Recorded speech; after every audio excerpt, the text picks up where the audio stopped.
বাসায় কোনো শান্তিই পাচ্ছি না। কেন, কি হয়েছে আবার? আমার মামতো বোন ফাহিম আপু যা প্যারা দেয়। কি নিয়ে এত প্যারা দিচ্ছে? আরে এটা কর, ওটা করিস না, নামাজ পড়, রোজা রাখ, ইসলামের নিয়মে চল, আরো নানান নিয়মকানুন, যত সব। মাইয়া তো মনে হয় পুরোই ব্যাকডেটেড। তুমি ওর কথা শুনো না, জানো লাইফটাকে এনজয় করো। আর এখনই তো বয়স, সবসময় চিল মুডে থাকবো, বুঝছো? আরে বইলো না, আব্বু আবার ওর কঠিন ভক্ত, ওর কথা ছাড়া আমাদের কারো কথা শুনে না। আচ্ছা বাদ দাও না, বলো না আমরা 2 দিনের জন্য একটু রাঙামাটি থেকে বেরিয়ে আসি। বাসা থেকে বের হবো কি করে? আব্বুকে কোনো মতো ম্যানেজ করলেও ফাহিম আপুকে ম্যানেজ করা অসম্ভব। আমার আর 2-3 জন বন্ধু যাবে তাদের গার্লফ্রেন্ড নিয়ে, তারা মাইক্রোবাস নিয়ে যাবে, খুব এনজয় হবে। চলো না জান্টু প্লিজ। আচ্ছা দেখি ট্রাই করা। এখন চলো, বাসা যেতে হবে। ঠিক আছে চলো।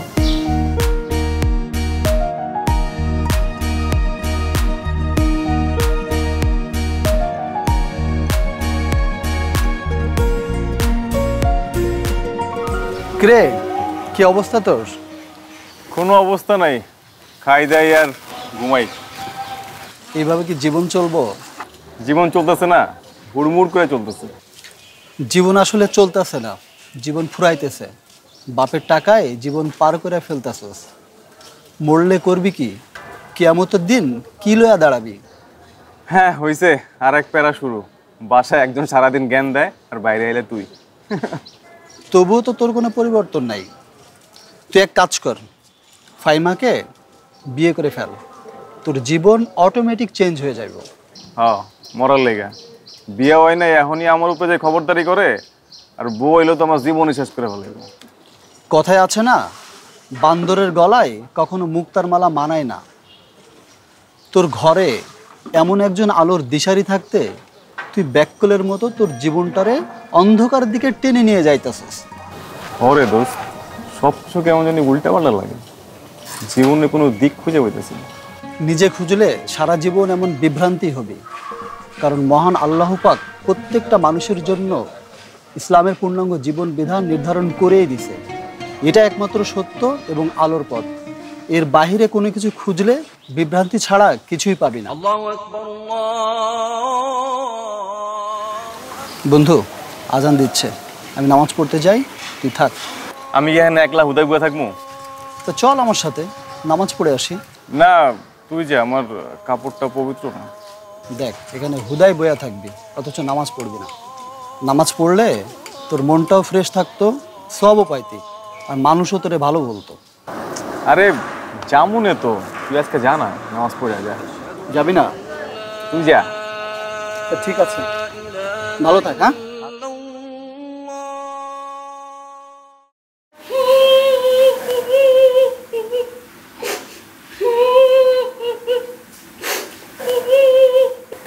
কি হইছে, কাঁদছো কেন? কি হইব, পুরা কাপড় আবার। কি হয়েছে খুইলা কবি তো, ফ্যাসর ফ্যাসর করে কাঁদতেছিস কেন? জামাইয়ের সাথে ঝগড়া করছিস? তোমাকে জামাইয়ের লোকে ঝগড়া করার সময় কই? এত দেশের বাইরে থাকে, আর কি ঝগড়া করার সময় আছে? তাহলে হইছে কি? আমার পোলা মাসুদ। মাসুদের আবার কি হয়েছে? আমার পোলা আমার কোনো কথা শুনে না, সারাদিন আছে বন্ধু বান্ধব লাগে ঘুরে বেড়ায়, যা ইচ্ছে তাই করে। তা তো করবই। হ্যাঁ, ছোটবেলা থেকে না দিছস কোনো সামাজিক শিক্ষা, না দিছস ধর্মীয় শিক্ষা, এগুলাই তো করবে। আবার দুইটারে দেখোস না লাফাঙ্গা হয়েছে কেমন? এখন মাসুদ ভাইয়ের হয়েছে কি? গতকাল বন্ধুগুলোকে কি জানি পাঠিতে গেছে, ওকে সবটিরে পুলিশ ধরে লয়ে গেছে, ওকে লগে কি জানি নেশা পানি পাইছে। সি সি সি সি সি, কি করছে এগুলা? ভাইজান এই সবাই খায় না, লগে বদমাশ গুলা খাইছে। খায় না তুই জানলি কেমনে? তুই ছিলি ওইখানে? মাসুদের বাপের এক বন্ধু আছে পুলিশ, উনি ফোন করাতে ওরা ছাড়িয়ে দিছে। তাহলে তো হইছেই, বারবার এইরকম করবে, বারবার সারায় নিয়ে আসবি। তা আমার কাছে আইসা এইরকম মরা কান্দা কান্দতেছিস কেন? ওর বাপে খুব খেপছে, কইছে ওরে ঘরে তালা মেরা থুইতে। ও যদি বাইরে যায় তাহলে কইছে আমার বাড়ি থেকে বাইর করে দিব। বাহ, খুব ভালো। ছেলে মেয়ে মানুষ করার নাম নাই, আর উনি টেলিফোন করে বাহাদুরি দেখায়। তো ওরে আর কি কমু, আমার নিজের গুলি তো আমি মানুষ করতে পারলাম না। কপাল ভালো ফাহিমা ছিল, ওর কারণে ইজ্জতটা এখনো নষ্ট হয় নাই। আসলে আমগো ফাহিমা আপনার সংসার আল্লাহর রহমত, হরে দেখলেই মনটা ভরিয়া যায়। আচ্ছা খালা, আপনি বসেন, আমি চা বানায় নিয়ে আসি। আমার চাই বেশি চিনি দিস না রে মা, আমারে অর্ধেকটা মারলো আমার পোলায়, আর বাকি অর্ধেকটা মারলো ডায়াবেটিস। হ্যাঁ, তুই বয় চা খা, নামাজের রক্ত হয়েছে, আমি নামাজ পড়ে আসি।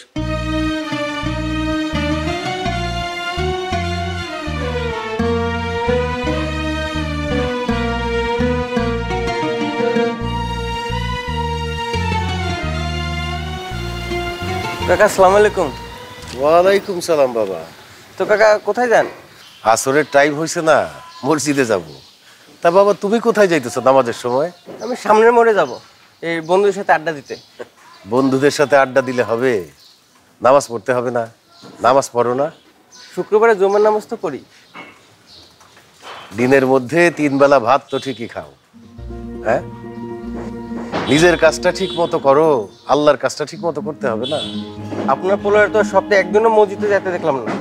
যার যার হিসাব তাড়াতাড়ি দিতে হবে কিয়ামতের দিন। আগে নিজের ঘর ঠিক করেন, তারপরে আসেন অন্যের বুঝাইতে।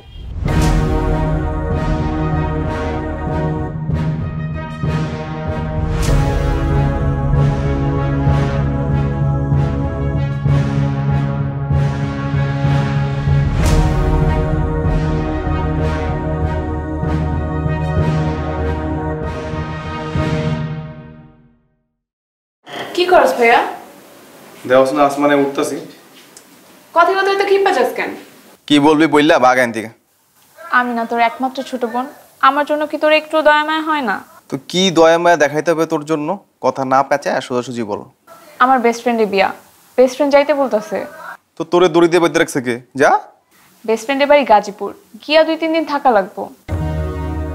মানে তোরে আব্বা কি পারমিশন দিবে? তুই বুঝাই বললে তো দিতেও পারে। আব্বা আমার কথা শুনবো? তোর কি মনে হয় এটা? তা শুনবো না, কিন্তু ফাহিমা আপুর কথা শুনবো। তুই একটু আপুরে ম্যানেজ কর। ফাইমার আমি ম্যানেজ করতে পারবো না, ও এমনিতে আমরা সবসময় দড়ির উপরে রাখে, আর ওরে বললে ও তো জীবনও মানবো না। আপু তোরা অনেক ভালোবাসে। ফাইমা আমাদের সবাইকেই ভালোবাসে, আর ভালোবাসে বলেই আমাদের যেন সবার ভালো হয় সেই দিকে এত খবরদারি করে। প্লিজ প্লিজ ভাইয়া, তুই এবার একটু ম্যানেজ কর। আমার বেস্ট ফ্রেন্ডের বিয়া, না গেলে এতদিন সম্পর্ক নষ্ট হয়ে যাইব। কি ভাই বোনে কি যুক্তি হচ্ছে? ভাইয়া তুই একটু আপুরে বুঝা বল, আমি গেলাম। কি বুঝায় বলবে? এই শোন, কি হয়েছে? নওশিন কি বুঝায় বলতে বললো? তোর কাছে ওর একটা আবদার আছে। কি আবদার? ওর বেস্ট ফ্রেন্ডের বিয়েতে 2 দিনের জন্য গাজীপুরে যাইতে চায়। একা? মামা কি ওকে যেতে দিবে? তুই বললে আব্বা রাজি হবেন এমন কিছু নাই। আমি এসব বলতে পারবো না। একা একটা মেয়ে কোথায় না কোথায় যায়, যদি বিপদ হয় তখন কি করব? আরে ধুর, ও এখন বড় হয়েছে না, ও একটা স্বাধীনতা আছে না? স্বাধীনতা তাদের জন্যই যারা স্বাধীনতাটা বুঝে। ও বড় হয়েছে ঠিকই, কিন্তু এখন ওর ভালো মন্দ বোঝার জ্ঞান বুদ্ধি হয় নাই। লেখাপড়া করেছে, বুদ্ধি হবে না?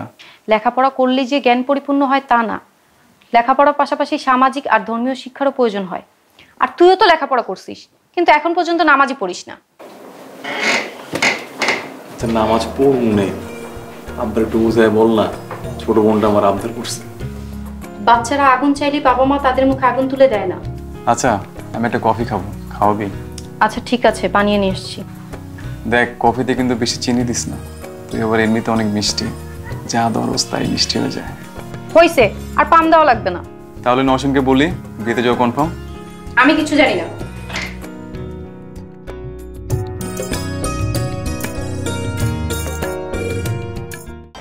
দেশ জুড়ে যে কোনো নম্বরে সর্বনিম্ন ক্যাশ আউট চার্জ শুধু নগদে।